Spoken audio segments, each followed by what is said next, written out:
حضرت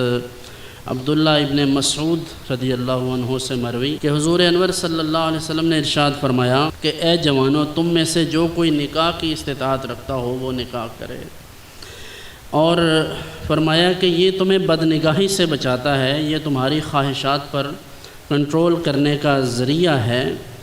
اور جو تم میں سے نکاح کی استطاعت نہ رکھتا ہو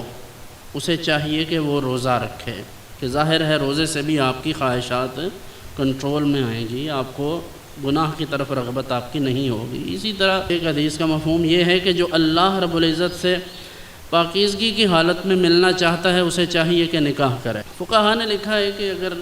کسی شخص کو گناہ کا اندیشہ ہو، اسے یہ یقین ہو کہ وہ گناہ میں مبتلا ہوگا اور نان و نفقہ پر بھی قادر ہو، تو اس پر نکاح فرض ہے، اور اگر گناہ سے بچنے کا امکان موجود ہے یا اسے یقین ہے کہ میں بچ سکتا ہوں اور پھر نان و نفقہ وغیرہ پر بھی قدرت نہ رکھتا ہو،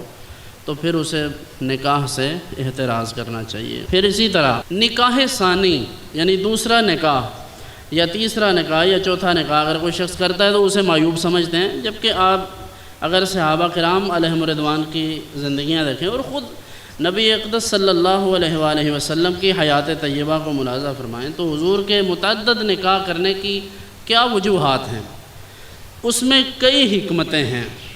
اس وقت کے جو معروضی حالات تھے اس کے مطابق بھی ضرورت تھی، پھر تعلیم امت ہے، اس میں تربیت ہے، خواتین کو ان کی عزت افزائی ہے اس میں۔ اور آج اگر کوئی شخص ویسے بدکاری میں مبتلا ہوتا ہے تو 10 بندے اس کی بدکاری پر باخبر ہوتے ہوئے اس کے بارے میں کوئی بات نہیں کریں گے، لیکن اگر وہ شادی کر لیتا ہے دوسری تو کہتے ہیں ویکھو جی ویکھو ات چکی ہے نا جناب۔ اور ایسی بات یہ بالکل دین اسلام کے مزاج کے، دین کی روح کے خلاف ہے۔ تو اس لیے میں آپ دوستوں سے برملا یہ بات عرض کروں گا کہ جو لوگ استطاعت رکھتے ہوں اور ان کے پاس وسائل ہوں، انہیں دوسرا نکاح، تیسرا نکاح، چوتھا نکاح کرنے میں کوئی حرج نہیں، بلکہ یہ وقت کی ضرورت ہے، اور اسے مذاق مت سمجھیے۔ آپ اگر اب نہیں سمجھیں گے تو آج سے 10 سال کے بعد آپ کو بخوبی اندازہ ہوگا کہ یہ بات کیوں کہی جاتی ہے۔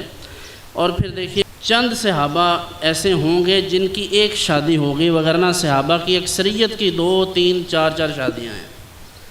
آج بھی عالم عرب میں اگر کوئی شخص ایک نکاح کرتا ہے تو وہ اسے اپنے معاشرے کے اعتبار سے معیوب سمجھتے ہیں، شرعاً تو معیوب نہیں ہے لیکن معاشرے کے اعتبار سے لوگ اسے معیوب سمجھتے ہیں۔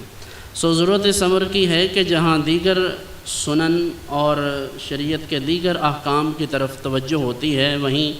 معاشرے میں بڑھتے ہوئے فسادات اور گناہ سے بچنے کے سدباب کے طور پر ہمیں یہ چاہیے کہ نکاح کی سنت کو عام کریں اور اسے آسان بھی بنائیں۔